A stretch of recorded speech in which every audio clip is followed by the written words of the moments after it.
عمران خان صاحب بہت شکریہ وقت نکالنے کا 92 نیوز کے ویورز کے لیے. بجٹ کے آنے کے ایک دو دن کے بعد آپ سے یہ بات ہو رہی ہے اور اس وقت ڈاکٹر مفتاح اسماعیل اور پی ایم ایل این کی جو لیڈرشپ ہے وہ مسلسل الزام لگا رہی ہے کہ عمران خان صاحب ایک ایسی بارودی سرنگیں یہاں پر بچھا کے چلے گئے کہ ہمیں اتنا مشکل بجٹ جو ہے وہ پیش کرنا پڑا ہے, اور یہ کہ ایسا چیک کاٹا مفتاح اسماعیل کا کہنا ہے عمران خان نے جس کے پیسے بینک میں نہیں تھے.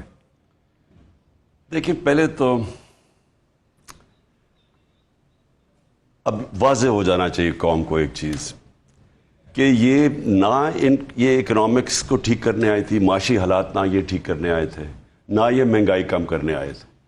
جتنی بھی چیزیں انہیں کہیں کہ جی یہ گورنمنٹ نااہل ہے تو ہم اہلیت رکھتے ہیں, تو اس کا مطلب کہ ہم تجربہ کار ہیں, ہم اکانومی بھی ٹھیک کر دیں گے, ہم مہنگائی بھی کم کر دیں گے. یہ ان کی اسٹیٹڈ پوزیشن تھی کہ یہ گورنمنٹ نااہل ہے اور ہم آ کے ٹھیک کریں گے. اب ہوا کیا, آتے ساتھ ہی جس طرح انہوں نے اکانومی کو, ملک کی معیشت کو جس طرح انہوں نے سنبھالنے کی کوشش کی ہے, اس کا مطلب ان کا کوئی پلان نہیں تھا. اس کا مطلب کہ ان کو پتہ تو چل رہا تھا کہ ملک کدھر کھڑا ہے, وہ تو ساری فگرز سب کے سامنے تھی. ان کی کوئی پلاننگ یا کسی قسم کی اسٹریٹجی نہیں تھی اکانومی کے اوپر. ان کی اسٹریٹجی صرف ایک تھی, کرپشن کیسز. ان کو سارا وقت مشکل پڑی ہوئی تھی میرے 3.5 سال میں. پرابلم عمران خان سے یہ تھا کہ کسی طرح ہمارے کرپشن کے کیسز ختم ہو جائیں.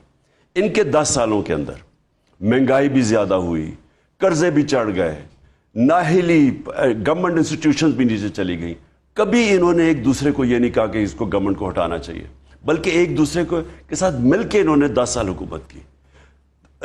30 سال سے, اس سے 25 سال سے سارا وقت جی ایک دوسرے کے خلاف لڑتے تھے, الیکشنز ایک دوسرے کے خلاف, ایک دوسرے کا کرپشن کیسز ایک دوسرے, زرداری کو جیل نواز نے ڈالا.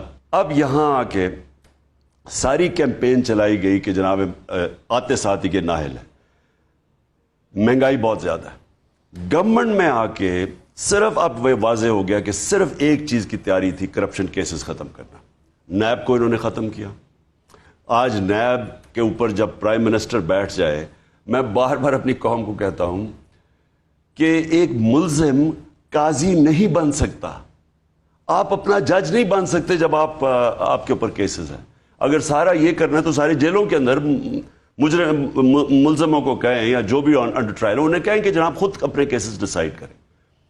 ایک آ کے نیب ختم, آج سے نیب کی کوئی کریڈیبلٹی نہیں ہے جب سے انہوں نے قانون پاس کیا.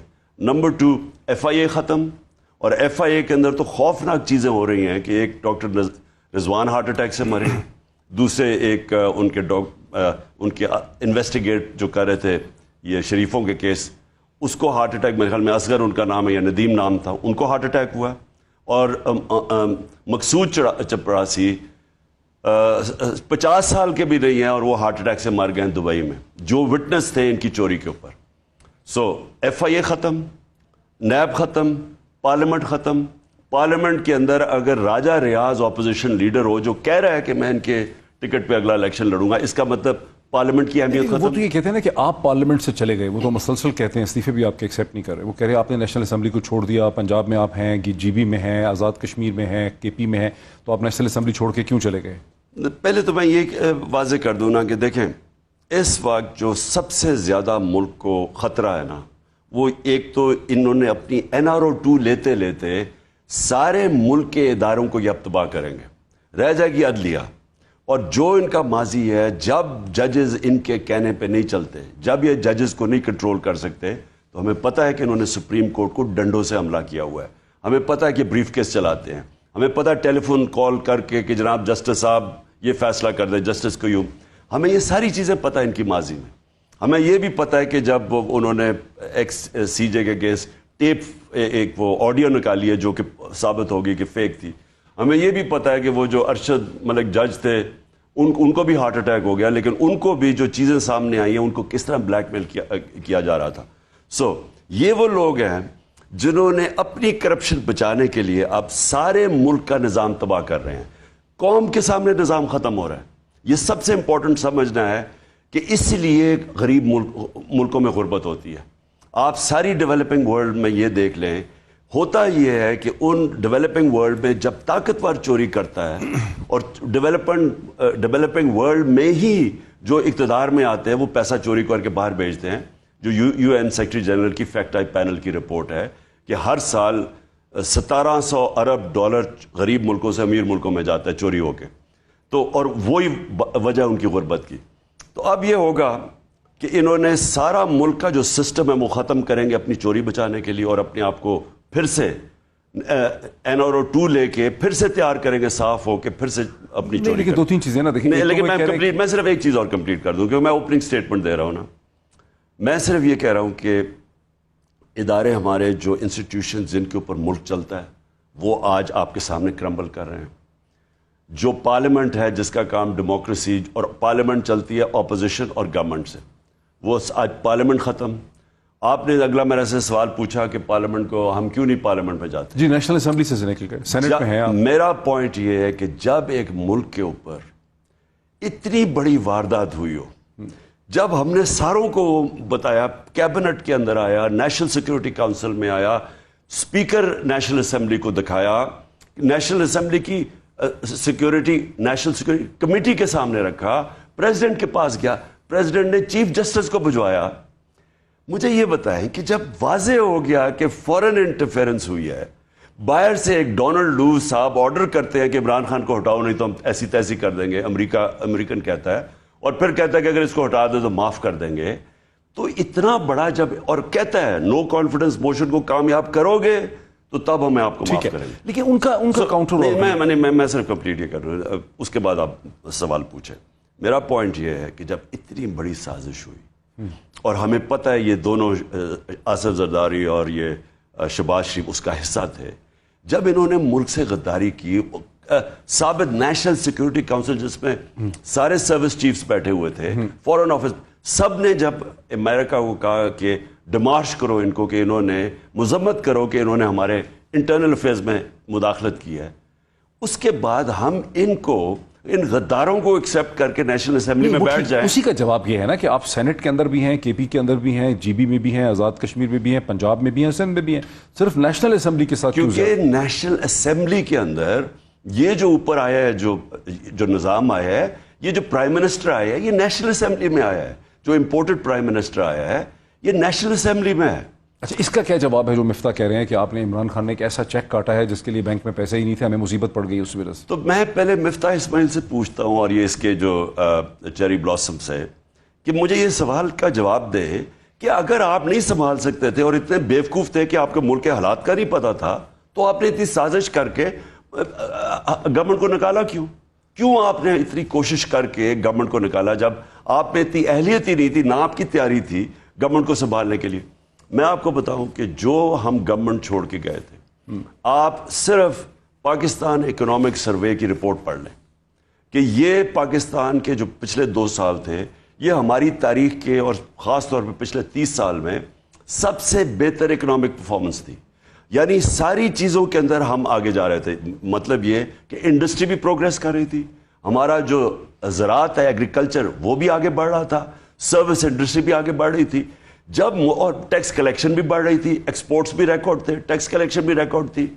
جب ایک ملک صحیح پٹڑی پر لگ گیا تھا, ریکارڈ ریمیٹنسز آ رہی تھیں, اس وقت اس ملک کو آپ نے ڈی اسٹیبلائز کیا, اور ڈی اسٹیبلائز کر کے آپ آج اوپر بیٹھ گئے اور کہہ رہے ہیں کہ جی ہم کیا کریں, یہ تو پہلے چھوڑ گئے تھے. اچھا, آپ اگر نہیں اتنے نائل تھے تو کیوں نہیں بریک سے پہلے دیکھیں نا, یہ جو آپ کی پوری رپورٹ ہے شیڈو بجٹ کی جو ہم نے کل دیکھی ہے, اور جو بجٹ کے اپنے ہم نے اعداد و شمار دیکھے ہیں, وہاں پہ تمام چیزیں الٹی ہو گئی ہیں. تو آخر انہوں نے 2 مہینوں میں کیا اتنا غلط کر دیا ہے جب آپ بتا رہے ہیں, تو کیا ہو گیا ہے, سب کچھ ریورس کیسے ہو گیا 2 مہینوں میں؟ دیکھیں, سب سے بڑی چیز کیا ہوئی ہے کہ ہم جب, کیونکہ ایک انٹرنیشنلی ایک مسئلہ یوکرین کے بعد, کووڈ کے بعد, یوکرین کے بعد, ایک انٹرنیشنلی ساری دنیا میں ایک مسئلہ آیا ہوا ہے مہنگائی کا. ساری جو کموڈٹی پرائسز ہیں وہ مہنگی ہو چکی ہیں. ہم نے جو ہمارے تیسرے سال میں جو لوگوں کے لیے سمجھنا ہے کہ ملک کا مسئلہ تھا, اگر ملک امیر تب ہو رہا ہوتا ہے جب یہ زیادہ چیز دنیا کو بیچے, اور غریب تب ہو رہا ہوتا ہے جب دنیا سے زیادہ چیزیں خریدیں. یعنی جب آپ کی آمدنی اور خرچے میں جو آپ خرچہ ہے چیزیں خریدنے کے, اگر خرچہ زیادہ ہے اور آپ کی آمدنی یعنی ایکسپورٹس کم ہے, تو ہمیشہ مسئلہ آتا ہے. ناظرین آپ دیکھ رہے ہیں کہ لوڈ شیڈنگ کی وجہ سے یہاں پر فلکچویشن ہو رہی ہے, جنریٹر پہ پریشر ہے. ہم ایک بریک لیتے ہیں, بریک کے بعد اسی پوائنٹ سے ہم بات کو کنیکٹ کریں گے. ناظرین ویلکم بیک. جیسے کہ آپ دیکھ رہے ہیں کہ لوڈ شیڈنگ ہو رہی ہے چونکہ جنریٹر پہ پریشر پڑتا ہے ٹیلی ویژن کے کیمرہ اور لائٹس کا. وہیں سے شروع کرتے ہیں جہاں سے خان صاحب بات کر رہے تھے. خان صاحب آپ مہنگائی کے حوالے سے بات کر رہے تھے. میں یہ بات کر رہا تھا, دیکھیں انہوں نے کہا نا کہ بارودی سرنگیں چھوڑ کے چلے گئے. چیک لکھا ہے. اب دیکھیں سب سے بڑی بارودی سرنگ تو وہ تھی جب انہوں نے سب سے بڑا بیرونی خسارہ ہمیں چھوڑ کے گیا تھا. میں جو آپ ابھی کہہ رہا تھا $20 بلین کا, 20 ارب ڈالر کا پاکستان کی تاریخ کا سب سے بڑا خسارہ تھا. مطلب یہ کہ ہمارے جو ڈالرز ملک میں آ رہے تھے ان سے وہ بہت کم تھے. اس سے میں 20 ارب ڈالر کا خسارہ تھا جو کہ باہر جا رہے تھے. بھی چھوڑا ہے $13 بلین. اب سنیں, تیسرے سال میں ہم نے اس کو 1 ارب پہ لے آئے تھے. 20 ارب سے خسارہ تیسرے سال میں 1 ارب کا آ گیا تھا کرنٹ اکاؤنٹ ڈیفیسٹ. آخری سال میں یہ کیوں بڑھا ہے؟ لیکن وہ کہتے ہیں اس لیے آ گیا تھا کہ پینڈیمک کی وجہ سے سپلائی چین ڈسرپٹ ہو گئی تھی, امپورٹس نہیں ہو رہے تھے, حج نہیں ہو رہا تھا, اس لیے کم تھے. نہیں, لیکن ہماری جو گروتھ ریٹ تھی وہ 5.6% تھی. اس کا مطلب تیسرے سال میں اکانومی گرو کر رہی تھی اور ہم نے سارا جو کنٹرول کر کے نیچے لے آئے تھے. چوتھے سال کیا ہوا, کرونا کی ہمیں وہ ویکسین خریدنی پڑی. وہ کئی ارب ڈالر کی تھی, ایگزیکٹ مجھے نہیں پتا. $3 بلین 3 ارب ڈالر کی ویکسین لینی پڑی. اس کے بعد جو تیل کی قیمتیں اوپر گئی اس سے 25% تو ہمارا جو امپورٹ بل ہے وہ تیل کا ہے, تیل کے پروڈکٹس ہے, پیٹرولیم پروڈکٹس ہے. تو اس کی وجہ سے اوپر گئے. میرا ان سے یہ پوائنٹ یہ ہے کہ جب آپ کو یہ ساری چیزیں نظر آئی تھی, ہماری تو ساری فگرز آپ کے سامنے تھی, تو کیا آپ کو نہیں پتا تھا کہ یہ حالات ہے؟ ہم مینیج کر رہے تھے. ان کا مطلب یہ کہ ہمارے اوپر بھی IMF پریشر ڈال رہا تھا کہ آپ جناب تیل کی قیمت بڑھائیں اور بجلی کی قیمت بڑھائیں. یہ ہمارے اوپر بھی پریشر تھا. یہ آپ کی پارٹی نے جو ایشو کیا ہے اس میں تو اس خدشے کا اظہار کیا ہے شیڈو بجٹ کے اندر کہ شاید IMF کیونکہ انہوں نے بہت سی کنڈیشنز پوری نہیں کی ہیں, پیٹرول کے اوپر جنرل سیلز ٹیکس کی, پیٹرولیم ڈیولپمنٹ لیوی کی, تو شاید IMF پروگرام ان کو نہ ملے. اس صورت میں کیا ہوگا؟ وہ تو آگے کی بات کر رہے ہیں نا کہ اب کیا ہوتا ہے. میں پوائنٹ یہ کر رہا ہوں کہ ہمارے اوپر بھی سارے پریشرز تھے. ہم نے بڑا زور لگا کے اپنے لوگوں کی بچایا ہوا تھا مہنگائی سے. یعنی جو مہنگائی ہمارے زمانے میں تھی اور جو ان کے زمانے میں ہے, میں ذرا اس مہنگائی کے اوپر ضرور آنا چاہتا ہوں کیونکہ انہوں نے ساری اپنی کیمپین ہی کی کہ جی بہت مہنگائی ہوگی. بلاول بھٹو صاحب نے فیصلہ کیا مہنگائی مارچ کرنے کا جب 4 روپے بڑھا تھا پیٹرول. میں صرف یہ موٹی موٹی چیز ہے جو ساری عوام کو اب افیکٹ کرے گی. یہ آنے والے دنوں کے اندر میں اپنی عوام کو بتانا چاہتا ہوں کہ ہم نے جو بھی کیا تھا, ہم بیٹھے ہوئے تھے, ہمیں پتا تھا آپ کیا کر رہے ہیں. انہوں نے سازش کر کے آئے. سب سے پہلی چیز یہ ہوئی, اور جو میں نے بھی نیوٹرلز کو بتایا, شوکت طری نے بھی نیوٹرلز کو بتایا کہ اس وقت جو سازش ہو رہی ہے اگر یہ ہو گئی تو اکانومی ڈی سٹیبلائز ہوگی, لوگوں کا کانفیڈنس چلا جائے گا. یہ ہماری بڑی فریجائل ریکوری ہے کیونکہ دنیا کے اندر عذاب آیا ہوا ہے, تو ہم بڑی مشکلوں سے یہاں پہنچے ہیں. اس وقت اگر آپ نے رجیم چینج یہ جو سازش ہو گئی تو سب سے زیادہ ایفیکٹ پڑے گا. ایک تو وہ پڑ گیا, لیکن ذرا دیکھیں کہ کیا اتنا تھا. ہمارے زمانے میں ڈیزل 145 روپے, آج ہے 205 روپے کا, اور جو انہوں نے بجٹ لے کے آئے ہیں اب یہ جائے گا 310 روپے کا. پیٹرول 150 روپے کا ہمارے دور میں تھا, آج پہنچا 210 روپے کا, یہ جائے گا 270 روپے پہ. سو تیاری کر لیں. اس کے بعد آٹا, کیونکہ میں آٹے کی اس لیے بات کروں, اور بھی ساری چیزیں مہنگی ہوئی, لیکن یہ خاص جو عام آدمی کو سب سے زیادہ متاثر کرتی ہیں. ہمارے 55 روپے کا تھا, آج 70 روپے پہ ہے, یہ جائے گا 90 روپے پہ, یعنی تقریباً دگنا ہو جائے گا آٹے کی قیمت. چاول 50 kg کا 50 روپے kg کا فرق پڑا ہے, مہنگا ہو گیا جب سے ہم گئے ہیں. سب سے زیادہ گھی میں پڑا ہے, اور گھی کے اندر 200 روپے kg انکریز مہنگا ہو چکا ہے, اور آگے پتہ نہیں کدھر جاتا ہے. پھر بجلی سب کے سامنے ہے کہ یہ بجلی کے جو اب انہوں نے انکریزز کیے ہیں 16 روپے یونٹ سے یہ 24 روپے یونٹ پہ جائے گا. ہمارے زمانے میں 16 تھا, 24 روپے. ابھی 1 جولائی کو لوگوں کے پاس بلز آئیں گے, اور پھر یہ آگے اس کے بعد مزید اور آگے جائے گا, جو ہم سمجھ رہے ہیں 32 روپے سے 40 روپے یونٹ جائے گا. ذرا آج سے اندازہ لگائیں کہ اس کا کیا ٹیکس ڈل کے 40 روپے کے قریب. ہاں, یہ پورا جب بل آئے گا, میں تو بل کی بات کر رہا ہوں کہ لوگوں کے اوپر جو بل آئے گا. گیس کا انہوں نے 45% گیس انکریز کی ہے. ہم نے 2020 کے بعد گیس ٹیرف قیمت ٹیرف بڑھی. گیس کا جو ٹیرف ہے, جو بل ہے, وہ 45% اس کا. لیکن صاحب اب لوگ ایک سوال پوچھ رہے ہیں, میں نے بڑے بزنس میں, وہ کہتے ہیں یہ مان لیا یہ ساری صورتحال ہے, نہیں, لیکن میں پہلے لوگوں کو بتا دوں, ارلی الیکشن کیوں مانگ رہے ہیں؟ پہلے سن لیں جو سیمنٹ کی میں ابھی بات کر دوں. دیکھیں سیمنٹ کیونکہ ساری کنسٹرکشن انڈسٹری کے اوپر وہ جاتا ہے, 400 روپے بوری سے شروع ہوا تھا, اب 950 روپے بوری چلے گی اور یہ 1000 کے بیچ میں بک رہی ہے. میں یہ صرف یہ چیزیں اس لیے سامنے رکھنا چاہتا ہوں لوگوں کو, ٹھیک ہے, کہ دیکھیں سارا شور بنایا ہوتا مہنگائی کا. مہنگائی ہمارے زمانے میں کیا تھی, اور اب 2 مہینے میں جو انہوں نے مہنگائی کی ہے, ہمارے 3.5 سال میں اتنی مہنگائی نہیں ہوئی. سو اس کا مطلب یہ ہے کہ یہ جب آئے تھے ان کی کوئی تیاری نہیں تھی, یہ سارے سلوگنز تھے, یہ صرف گورنمنٹ کو گرانے کے لیے سلوگنز تھے کہ جی بہت مہنگائی ہو گئی.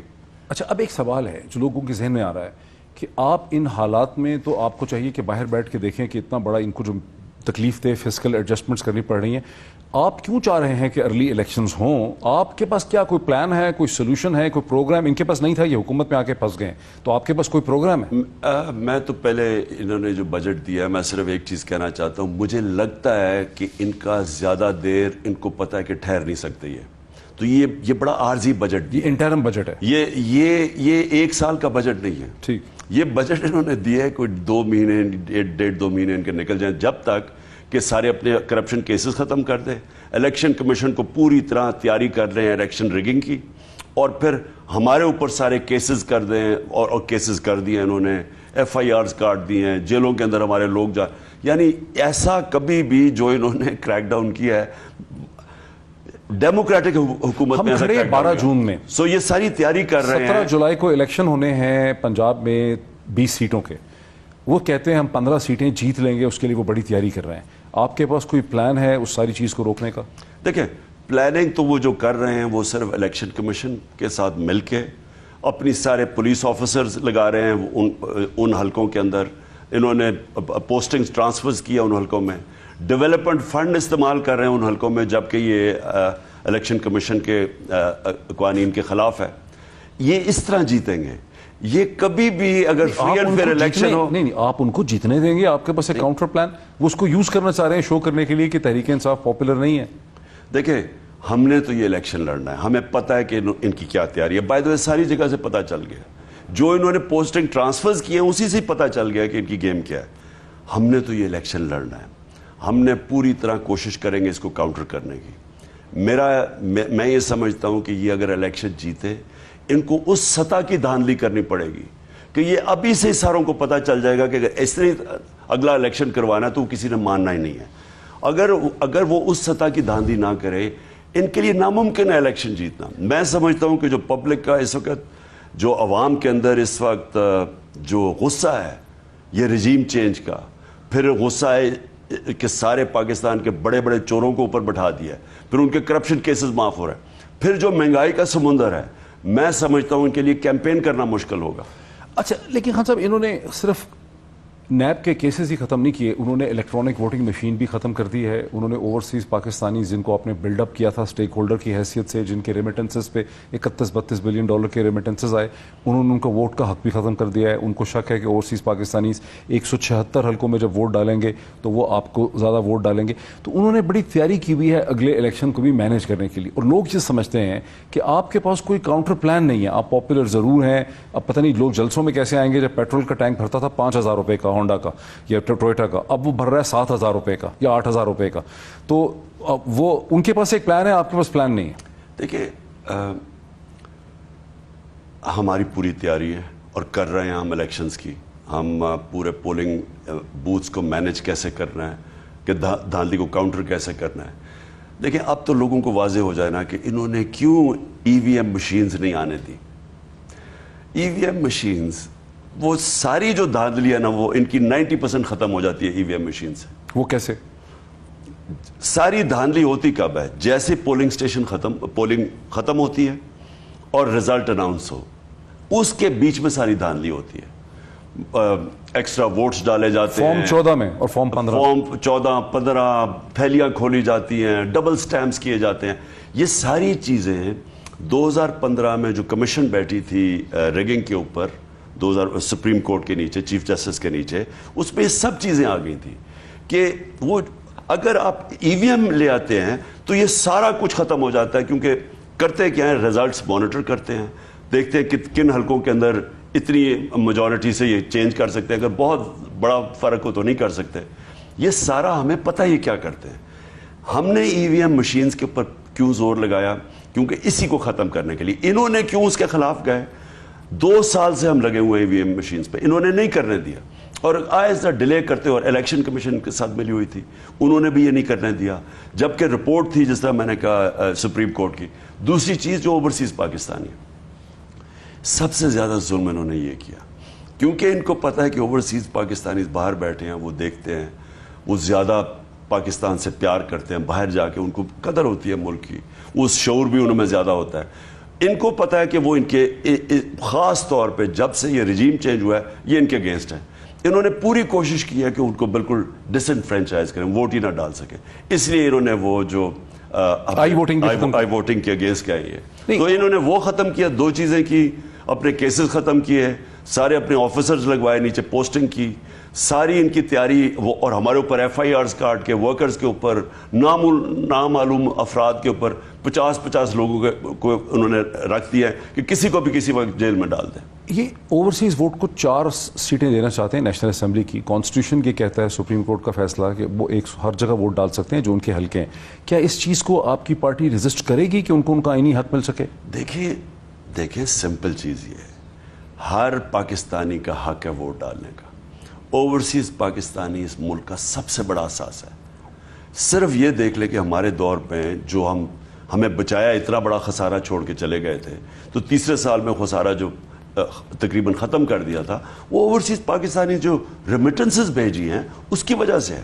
اب ان کو ڈسنفرینچائز کر رہے ہیں صرف اس لیے. وہ تو کر رہے ہیں, آپ کے پاس کیا پلان ہے؟ وہ ہم تو عدالت میں جا رہے ہیں, ہم سپریم کورٹ میں دونوں پہ جا رہے ہیں. نیب کے اوپر بھی جو انہوں نے نیب میں چینجز کیے ہیں, یہ ہو ہی نہیں سکتا کہ شہباز شریف اور شریف خاندان کے کیسز ہو, زرداری کے کیسز ہو نیب میں, وہ سارے نیب کو ختم کر دیں, اور اربوں روپے کے. یعنی آپ اندازہ نہیں, یہ تو پکڑے گئے ہیں نا جو اس کے کیسز, تو یہ سارا اپنے کیسز, اس کا مطلب ساری چوری ان کی ختم ہو گئی, اور پھر ایف آئی اے کو ختم کرنا. سو اس پہ ہم دونوں میں سپریم کورٹ میں جائیں گے. اچھا, آپ جا تو رہے ہیں کورٹس میں, سپریم کورٹ, ہائی کورٹس میں, لیکن ایک تاثر یہ بھی ہے کہ آپ کی کوئی اتنی کامیاب قسم کی لیگل ٹیم نہیں ہے. آپ پنجاب میں حمزہ مائنورٹی گورنمنٹ کے ساتھ بیٹھے ہوئے ہیں, ان کی کیبنٹ بن گئی ہے, وہاں آپ کو کامیابی نہیں ہوئی, عدالت نے آپ کی ابھی تک کوئی سنا ہی نہیں ہے پٹیشن کو. سپریم کورٹ میں آپ بیٹھے ہیں, وہاں انہوں نے 7 اداروں سے رپورٹ مانگ لی ہے, وہاں پر بھی آپ اس کو براڈن نہیں کر سکے ان پٹ کو. ظاہر ہے کہ کمشنر اسلام آباد, آئی جی پی اسلام آباد, آئی بی, سیکٹری انٹیریئر نے کیا رپورٹ لکھنی ہے بیچاروں نے, وہ تو ملازم ہے حکومت کے, وہاں پر بھی آپ کے وکلا اس کو براڈن نہیں کر سکے. تو آپ کو ریلیف نہیں مل رہی کورٹس میں سے کہیں پہ؟ موہت دیکھیں, ہم کوشش کریں گے. میں آپ واضح کر دوں کہ یہ سارا ملک ٹرائل پہ ہے, سارے ملک کے ادارے ٹرائل پہ ہیں. ساری قوم جو کبھی بھی اس طرح کے لاکھوں لوگ ہر شہر میں نہیں نکلے جو نکلے ہیں جب جس دن مجھے ہٹایا اس سے اگلے دن, یہ کبھی بھی پاکستان میں نہیں ہوا, کیونکہ مٹھائیاں بانٹتے ہیں جب کوئی جاتا ہے. پبلک کے اندر بہت بڑا غصہ ہے, پبلک سارا وقت دیکھ رہی ہے اداروں کی طرف, سارے اداروں کی ذمہ داری ہے. اب یہ جو ساری قوم کے سامنے مجھے جو حیرت ہوتی ہے کہ کون سے دنیا کے ملک میں یہ ہو سکتا ہے کہ سارے ملک کے بڑے بڑے چور جو 30 سال سے چوری کر رہے ہیں, جنہوں نے ایک دوسرے کے خلاف کیسز بنائے ہوئے ہیں, یہ کیسز ان کے دور کے بنے ہوئے ہیں, 95% کیسز تو ان کے دور کے بنے ہوئے ہیں, وہ ان لوگوں کو ملک کے اوپر مسلط کیا جائے اور اس کے بعد ان کی ساری چوری معاف کی جائے. یعنی یہ ملک کی توہین ہے, یہ ساری قوم کی توہین ہے. ایک بریک لینی ہے, لیکن ایک دن پہلے آپ نے کہا کہ بہت بڑا ہم پاور شو کریں گے, سپریم کورٹ کے فیصلے کا انتظار کریں. کیا انتظار کر رہے ہیں سپریم کورٹ کے فیصلے کا, کیا پاور شو؟ ہم دیکھیں, سپریم کورٹ نے ایک تو جے آئی ٹی کی رپورٹ سامنے آ گئی. اب جس طرح وہ سرکاری رپورٹ ہے, جن لوگوں نے ظلم کیا تھا ان سے رپورٹ رکھوا دی. یعنی یہ تو ساری قوم نے دیکھا ہے اپنے سامنے. یہ سارے اسلام آباد میں وہ لیتے ہیں جو چیٹرنگ کلاس کیا دو, جو پڑھے لکھے لوگ ہیں, جو انہوں نے اپنی آنکھوں کے سامنے دیکھا انہوں نے کیا کیا. گھروں میں گھس کے جس طرح انہوں نے عورتوں کو جنہوں نے ٹریٹ کیا. ایک بچہ مجھے کل ہی ملنے آیا تھا, بلکہ آج میں نے اس کی ٹویٹ کیا, 10 سال کے بچے کو پولیس پکڑ کے لے گئی پولیس اسٹیشن میں کیونکہ باپ نہیں تھا. ایسی چیزیں کبھی نہیں ہوئی اس ملک میں. تو ساری قوم نے یہ دیکھا ہے. تو اگر ہم تو کوشش کر رہے ہیں عدلیہ میں جا رہے عدلیہ کے سامنے لے کے جائیں گے، لیکن اگر عدالتیں کچھ نہیں کریں گی، لوگوں کے فنڈامنٹل رائٹس کو پروٹیکٹ نہیں کریں گی، وہ اپنا وقار کھو بیٹھیں گی۔ عدالتوں کی جو پریسٹیج اوپر نیچے کوئی نہ اخبار کر سکتا ہے نہ سوشل میڈیا، وہ اپنی ججمنٹس کے ذریعے کرتے ہیں۔ اپنی ججمنٹس۔ ایک بریک میں لے لوں خان صاحب بہت کوئکلی، بریک کے بعد یہیں سے بات کو آگے بڑھاتے ہیں آفٹر دا بریک۔ ناظرین ویلکم بیک، میں موجود ہوں پاکستان کے فارمر پرائم منسٹر پاکستان جناب عمران خان صاحب کے ساتھ بنی گالہ میں۔ خان صاحب یہ تو لوگ اب سب مان چکے ہیں، میرے خیال آپ کے ناقدین بھی پرائیویٹلی یہ چیز ایڈمٹ کرتے ہیں کہ آپ کی پاپولیرٹی بڑی واضح ہے۔ الزام یہ ہے کہ آپ کے پاس اسٹرکچر نہیں ہے اپنی پاپولیرٹی کو ایک سسٹینیبل سکسیس میں کنورٹ کرنے کے لیے۔ وہ کہتے ہیں آپ کی پارٹی کے اندر کانفلکٹ آف انٹرسٹ ہے، آپ گورنر اسٹیٹ بینک رضا باکر کو لے آئے، اب ان کے کہنے پہ جو حفیظ پاشا صاحب حفیظ شیخ تھے، حفیظ شیخ جو تھے وہ ابراج گروپ کے لابس تھے۔ آئی ایم ایف کا پروگرام تقریباً 3 سال چلا، لیکن نہ انفلیشن میں کوئی خاص کمی ہو سکی، نہ سسٹینیبل قسم کا کوئی ڈھانچہ اس کا بن سکا۔ کانفلکٹ آف انٹرسٹ آپ کی پارٹی کے اندر بہت زیادہ ہے۔ پنجاب میں لوگ نہیں نکلے، آپ کی پارٹی کے لوگ نہیں نکلے، آپ نکل آئے لیکن باقی لوگ نہیں نکلے، اس طرح کے ایشوز بہت ہیں آپ کے سامنے۔ دیکھیے معید، جس طرح کا کوئی ہمارے میں سے کوئی ایکسپیکٹ نہیں کر رہا تھا کہ جس طرح کا انہوں نے تشدد کیا، یہ کوئی نہیں ایکسپیکٹ کر رہا تھا۔ میں پاکستان کے ساتھ ہی بڑا ہوا ہوں، میں نے کبھی اس طرح کا تشدد نہیں دیکھا۔ میں نے اپنی پولیس کو، جتنا بھی وہ پولیس تھانوں کے اندر ہم سنتے ہیں، عورتوں اور بچوں کے اوپر اس طرح اوپن شیلنگ نہیں کی، میں نے نہیں یہ کبھی دیکھا۔ گھروں میں گھس کے عورتوں کو جو انہوں نے کیا، عورت آدمی نہیں تھے، عورتوں کو جو انہوں نے کیا، ڈرایا دھمکایا، یعنی ایسے ہوا کبھی نہیں۔ اور پھر جو فورس استعمال کی گئی، جس لیول کی انہوں نے موبلائزیشن کی کہ پتہ نہیں، ان کی 3 لانگ مارچز تھیں، ہم نے تو کبھی کسی کو نہیں روکا، لیکن جو کہ یہ ہم ایکسپیکٹ نہیں کر رہے تھے۔ اور میں یہ جو اگلا پاور شو کروں گا، یہ انشاءاللہ ہم بڑی پلان کیسے کریں گے یہ پاور شو جب یہ سب کچھ ہے؟ پلان کر کے پہلے تو ہم سپریم کورٹ سے پوری اجازت لیں گے کہ کیا ہمیں اجازت ہے اس ملک میں پرامن احتجاج کرنے کی، کہ ایک گورنمنٹ چوروں کے اوپر بیٹھ گئی ہے، کرپشن کیسز ختم کرا رہی ہے، باہر کی آپ کو ایویڈنس مل گئی ہے کہ انہوں نے ایک فورن کانسپریسی کی ایویڈنس آپ کے سامنے ہے، وہ مراسلہ یعنی وہ لیٹر آپ کے سامنے ہے۔ تو اس کے بعد مہنگائی کا سمندر ہے، اگر ہمیں پرامن احتجاج کرنے کا حق ہی نہیں ہے تو پھر اس ملک میں کہہ دیں کہ جی ڈیموکریسی ختم ہو گئی ہے۔ سپریم کورٹ کے اوپر یہ بڑا چیلنج، یہ ہمارے نیوٹرلز کے اوپر بہت بڑی نظر ہے اس وقت، ساری قوم وہاں بھی دیکھ رہی ہے۔ کہنے کا میرا مقصد یہ ہے، ہم تو ڈیموکریٹک پارٹی ہیں، میں نے تو اس کے اوپر کسی صورت ان چوروں کو ایکسیپٹ نہیں کرنا، میں نے تو کبھی نہیں ایکسیپٹ کرنا۔ میں اب احتجاج کروں گا پرامن۔ اب ہم دیکھتے ہیں کہ یہ سارے جو ادارے بنے ہوئے ہیں جو ڈیموکریسی کے نام پہ کھڑے ہیں، کیا یہ فنڈامنٹل رائٹس کو پروٹیکٹ کریں گے یا نہیں؟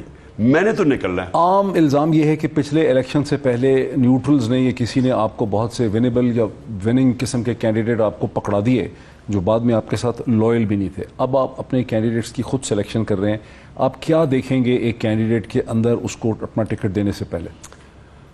جو یہ بائی الیکشنز ہیں ان میں تھوڑا سا فرق ہے، کیونکہ بائی الیکشنز کے اندر کینڈیڈیٹ کا ایک وزن ہوتا ہے۔ جو جنرل الیکشن ہوتا ہے اس کے اندر ایک پارٹی کا ووٹ ہوتا ہے، اس کے اندر زیادہ جب آپ دیکھتے ہیں نا کہ ایک پارٹی کی ہوا ہے، وہ پھر آپ کے جو پارٹی فیسز ہیں ان کو سویپ کر لیتی ہے، تو تھوڑا سا فرق ہے۔ لیکن میں پہلی دفعہ میں سارے کینڈیڈیٹس کو خود انٹرویو کر رہا ہوں۔ اچھا، اب پولنگ ایجنٹس کا بھی مسئلہ ہے۔ اگر آپ کی پارٹی جنرل الیکشن میں 200 سے زیادہ جگہوں پہ کھڑے کرتی ہے، 220 کھڑی کرتی ہے، تو آپ کو کم از کم بھی 1 لاکھ سے 2 لاکھ کے درمیان میں ٹرینڈ پولنگ ایجنٹ، جس میں لڑکیاں بھی، آدمی بھی چاہیے، عورتیں بھی چاہیے، اور اس میں کچھ لوگوں نے تجویز دی ہے کہ اس میں وکیل بھی ہونے چاہیے۔ آپ نے وکیلوں کو انگیج کیا ہے، بیکاز جو ینگ وکیل ہوتا ہے اس کو بہت بہتر انڈرسٹینڈنگ ہوتی ہے کہ کیا چیز اس کے سامنے پولنگ اسٹیشن میں ہو رہی ہے۔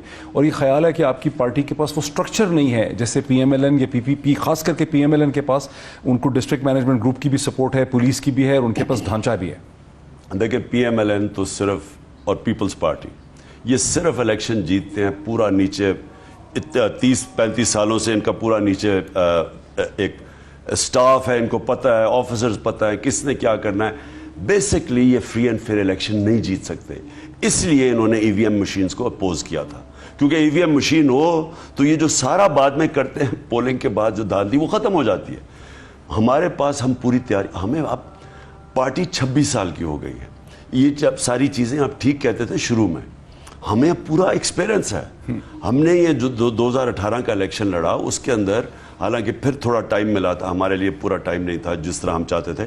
اس باری پوری تیاری کر رہے ہیں, ساری چیزیں جو ہم نے باقاعدہ الیکشن سیل ہے, اس میں ہم پورے والنٹیئر نیٹ ورک ہے اب ہمارے پاس, ان کو پوری طرح استعمال کریں گے.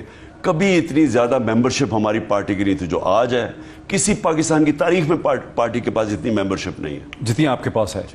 اچھا, لیکن تھوڑا سا آگے چلتے ہیں کہ کچھ ایسا بھی ہے کہ آپ کا جو پولیٹیکل ایک بیانیہ یا نیریٹو ہے وہ مغرب کے بھی بڑے خلاف ہے, امریکہ کے بھی خلاف ہے, ہندوستان کے بھی خلاف ہے. اب اگر آپ دوبارہ پرائم منسٹر بنتے ہیں, بہت سے لوگ دیکھتے ہیں کہ آپ دوبارہ پرائم منسٹر بن سکتے ہیں, تو آپ ان سارے اسٹیک ہولڈرز کو, ہندوستان کو, امریکہ کو, مغرب کو کیسے انگیج کریں گے؟ دیکھیں, سب سے پہلے تو ایک چیز یاد رکھ لیں, میں مغرب کو ان سب سے بہتر جانتا ہوں. میرا ٹائم اتنا گزرا ہے, میں اندر سے اس سسٹم کو سمجھتا ہوں. 22 سال رہے برطانیہ میں. دیکھیں, یہ سمجھتے ہیں کہ جب تک کسی کے بوٹ پالش نہ کرو اور چمکاؤ نہ اور چیری بلاسم نہ لگا کے نہ کرو, تو یا آپ نیچے گریں ان کے اور یا پھر ان سے لڑائی. اب اس میں کیک پیس بھی آ گیا. ہاں کیک بھی, یا امبیسڈر کو پرائم منسٹر منہ میں کیک ڈال رہا ہے کوئنز برتھ ڈے کے اوپر. یعنی کوئی تو شرم ہونی چاہیے, اتنے یہ بے شرم ہے. یعنی ان کو پتہ نہیں کہ ساری قوم دیکھ رہی ہے. وہ کیا سمجھتا ہوگا, جو وہ امبیسڈر کیا سمجھتا ہوگا, وہ کیا اس کی بڑا خوش ہوگا. دیکھیں, جب آپ وہ جو مغربی کلچر کی میں بات کر رہا ہوں, باقی ملکوں کے ہر ایک, مثلا مڈل ایسٹ میں مختلف آپ ڈیل کریں گے ان سے, چائنا سے مختلف کریں گے, روس کا مختلف ہے, لیکن یورپین اور امریکن کلچر میں آپ کو یہ بتا دوں, آپ جتنا ان کے سامنے بے شرمی سے ان کے پیروں کے اندر گریں گے, وہ اور حقارت سے دیکھتے ہیں آپ کو. کتنی حقارت سے وہ ہمیں دیکھتے ہوں گے کہ ان کا ڈونلڈ ڈو, ایک عام سا آفیسر, پاکستان کے امبیسڈر کو حکم دے رہا ہے, اس کو یعنی اتنی بے شرمی سے وہ کر رہا ہے. تکبر اس کا دیکھو کہ وہ کہہ رہا ہے کہ اگر تم نے اپنے پرائم منسٹر کو نہ ہٹایا, یہ کسی اور ملک سے وہ کریں گے. ٹھہر جائے, کسی اور ملک سے میں جانتا ہوں کہ ان کی جرت نہیں ہے کہ چھوٹے سے ملک کو بھی ایسے دھمکی دے سکیں. پھر اور ہٹاتے ہیں, جیسی وہ دھمکی دیتا ہے اگلے سے سازش شروع ہو جاتی ہے اور کامیاب ہو جاتی ہے. ملک کے بڑے بڑے چوروں کو اوپر بٹھا دیتے ہیں. یہ کتنی حقارت ہے. ہمیں کیسے سوچتے ہوں گے, یعنی وہ ہمیں کتنا نیچے گرتے سمجھتے ہوں گے کہ ملک کے اوپر چوروں کو بٹھا دیں. ان کا ایک آدمی جس کو ضمانت پہ ہو, مجھے کسی چپڑاسی کی نوکری نہ وہ کرے. لیکن الزام ان کا یہ ہے کہ عمران خان نے ایسے اپنے آپ کو کنڈکٹ کیا کہ نہ امریکہ سے تعلقات اچھے, نہ چین سے اچھے, نہ مشرق وسطیٰ سے اچھے, نہ ہندوستان سے اچھے, ساری دنیا سے ناراضگی لے لی. یہ بڑا پلان کر کے پروپیگنڈا کیا گیا. پہلے ایک سازش کر کے ہٹا دیا گیا, اس کے بعد پروپیگنڈا کیا گیا جی یہ تو دنیا میں سارے اس کے خلاف تھے. میں آج ایکسپرٹ سے ذرا بات کریں, فورن سروس کے اندر جو لوگ رہے ہیں, جو ایکس فورن سیکٹریز ہیں, میری کنٹینشن یہ ہے کہ کبھی بھی پاکستان کی ایسی سیلف رسپیکٹنگ, جس میں یعنی ایک خوددار فورن پالیسی نہیں تھی جو ہمارے زمانے میں تھی. ہم نے جو فورن پالیسی لے کے آئے تھے, ایک پاکستان کو وقار اٹھا رہے تھے اوپر. میں تو کبھی بھی کسی سے دشمنی نہیں کرنا, میں تو اینٹی امریکن کبھی بھی نہیں ہوں, نہ میں اینٹی کسی بھی ملک کا اینٹی کون ہو سکتا, لیکن میں غلامی کبھی کسی کی. ہوپفلی اب آپ پرائم منسٹر بنتے ہیں, کچھ مہینوں میں چلے بنتے ہیں, الیکشن ہوتی ہے ہائپوتھیٹیکلی اسپیکنگ, تو امریکہ جس کے خلاف آپ اتنا بول رہے ہیں, کیسے آپ اس امریکہ کو انگیج کریں گے؟ انڈیا جو ہے اس کو کیسے انگیج کریں؟ میں سب سے پہلے یہ بتاؤں کہ میں کسی کی غلامی کبھی قبول کرنے کے لیے تیار نہیں تھا. میرے لیے جو سب سے شرمندگی مجھے ہوئی کہ ہمارا یہ بالکل, یہ آپ کہہ رہے ہیں نا کہ بارودی سرنگیں, تو ہمیں تو انہوں نے ملک بینکرپٹ کر کے چھوڑ گئے تھے. مجھے جو پیسے مانگنے پڑے دوستوں سے, ملکوں سے, میرے لیے سب سے زیادہ شرمندگی کا وہ وقت تھا. میں آپ کو یہ بتا دوں کہ ان لوگوں کے ساتھ, یہ جو امریکنوں کی آپ بات کر رہے ہیں, ان سے جتنی آپ اپنے ملک کے لیے سٹینڈ لیں گے وہ آپ کی عزت کرتے ہیں. جتنے آپ اپنے ملک کے لوگوں کے مفادات کی بات کریں گے وہ سمجھتے ہیں. آپ وہ جو اگر آپ ان کے پیروں میں لیٹیں گے وہ آپ کو اور فائدہ اٹھائیں گے. آپ نے 80,000 اپنے لوگ مروا دیے ان کی جنگ میں لڑ کے. کیا انہوں نے آپ کو کہا, کیا انہوں نے کہا ڈو مور, بجائے یہ کہیں کہ جی پاکستان نے اتنی قربانیاں, انہوں نے کہا ڈو مور. وہ دباتے رہیں گے آپ کو جب تک کہ ملک اپنی پیروں پہ خوددار نہیں ہوگا. اور اس کے لیے کئی دفعہ آپ کو سٹینڈ لینا پڑتا ہے کہ آپ کہیں جی روس کیوں چلے گئے, جی ہمارے اب ہندوستان روس سے نہیں خرید رہا, 40% کم تیل خرید رہا ہے, 25 روپے کم انہوں نے اپنی تیل کی قیمت کر دی ہے. انہوں نے کیوں نہیں کی؟ کیونکہ یہ ان کے نوکر ہے. میں بات کر رہا ہوں, میں نوکری کسی کی نہیں کر رہا, لیکن وہ یہ کہہ رہے میں ہیں لوگوں سے دیکھیں, امریکن جو بھی کہنا, امریکن وہ سمجھ جائیں گے. اور اگر یہ نہ یہ کرتا ہے سازش, میں آپ کو بتا رہا ہوں انہوں نے ڈیل کرنا تھا پاکستان سے. وہ یہ کہہ رہے ہیں کہ عمران خان نے چھوڑ تو دیا شوشا, عمران خان اور اس کی ٹیم نے, لیکن آپ کا کوئی معاہدہ ہوا نہیں تھا, کوئی زبانی بات ہوئی ہوگی روس سے, بس زبانی بات ہوئی ہے, لیٹر بھی دیر سے. یعنی جھوٹ کے اوپر یہ جھوٹ بولتے رہے کہ جو چائنا سے ہمارے, میری کنٹینشن ہے کہ میرے سب سے بہترین پریزیڈنٹ شی کے ساتھ تھے, ہم نے روس سے, مجھے ساروں نے کہا کہ جی روس سے, ہمارے فورن آفس نے ہمیں بار بار کہا کہ ہمارے سے روس سے تعلقات نہیں ہیں, آپ پلیز کوشش کریں. مجھے عسکری قیادت نے کہا کہ جی روس سے ہمیں ہتھیار چاہیے. میں تو کوئی خود تو نہیں گیا تھا, تو انہوں نے تو خود کہا. تو ہمارے جب روس سے اچھے تعلقات ہوئے تو یہی لوگ کہنا شروع ہو گئے کہ جی دیکھیں امریکہ ناراض ہو گیا. لیکن وہ کہہ رہے ہیں کہ تیل کا کوئی ایگریمنٹ ہوا نہیں تھا. کیسے؟ حماد کا لیٹر ہے, ہم 3 مارچ کو واپس آئے ہیں, 7 مارچ کو یہ نو کانفیڈنس ہو گیا, سب کچھ سلو ڈاؤن ہو گیا اس کے بعد. لیکن لیٹر ان کے میرے خیال میں روس کے ایمبیسڈر نے یا کسی نے اسے اسٹیٹمنٹ دی ہے کہ ہاں ہم تیار ہیں لینے کے لیے. ان سے پوچھیں کہ 2 مہینے ان کے ہو گئے, تیل کے آپ نے تیل اور پیٹرول اور ڈیزل کا بوم پھینک دیا لوگوں کے اوپر. ہندوستان تیل لے رہا ہے, سری لنکا لے رہا ہے روس سے, بنگلہ دیش فیصلہ کر رہا ہے, آپ نے کیوں نہیں کیا؟ وہ کہتا ہے جی وہ ہمارے پاس آئے ہیں. مفتاح کہہ رہا ہے کہ وہ ہمارے پاس آئے ہیں, ہمیں آفر دیں. اچھا, ایک تاثر یہ ہے کہ اسرائیل ایک ڈیلیگیشن بھیجا گیا جوش لابی, اسرائیلی لابی کو خوش کرنے کے لیے, اور پھر وہ یہ کہتے ہیں کہ جی عمران خان کے زمانے میں بھی کوشش کی جا رہی تھی اسرائیل کو انگیج کرنے کے لیے. کیا آپ کے اوپر کوئی دباؤ تھا امریکہ کا یا مشرق وسطیٰ کا کہ اسرائیل کو انگیج کریں یا تعلقات کھولیں؟ معید, یہ سارے پہلے تو یہ جھوٹ اتنے بولتے ہیں. پہلے تو یہ کہا جی پاکستان آئسولیٹ ہو گیا تھا. کون کہتا ہے آئسولیٹ ہو گیا تھا؟ کیسے آئسولیٹ ہوا تھا؟ وہ کہتے ہیں سی پیک کا کام نہیں ہوا, ML1 شروع نہیں ہو سکی. سی پیک صرف رکا ہوا تھا کووڈ کی وجہ سے. چائنا 2 سال کے لیے بند ہو گیا تھا.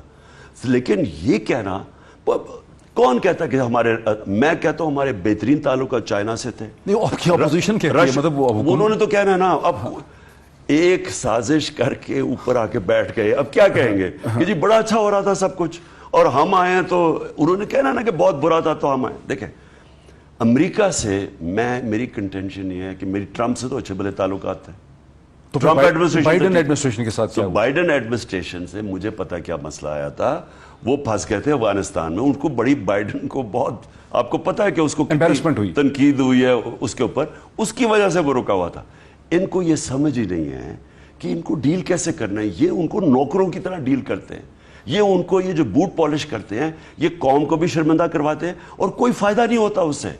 آپ نے جب 80,000 اپنے لوگ مروا لیے تو کیا انہوں نے کہا کہ بہت 400 ڈرون اٹیک کروا لیے اپنے ملک پہ؟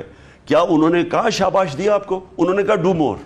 اچھا, لاسٹ کوشچن ہے, کیا آپ کو خطرہ ہے کہ ہم سری لنکا کی ڈائریکشن میں جا سکتے ہیں, اور اگر آپ کو حکومت ملتی ہے انشاءاللہ کچھ مہینوں میں, تو اس سارے کرائسس کا, فائنینشیل کرائسس کا حل آپ کے پاس کیا ہے؟ میں سب سے پہلے تو میں کہوں کہ مجھے بالکل خطرہ ہے.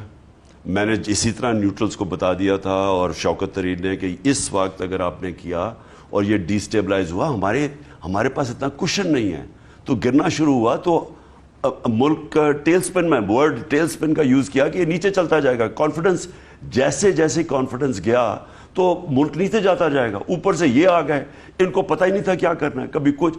ان کو اگر ان کی تیاری تھی تو پہلے آ کے بیٹھتے کہ جی ہم آئے ہیں, یہ غلط کر رہے تھے, یہ ہمارا روڈ میپ ہے. ان کا کوئی روڈ میپ ہی نہیں, ابھی تک اس بجٹ میں روڈ میپ نہیں نظر آیا. اور آپ کے پاس ہے پلان؟ اور ہم کیا کریں؟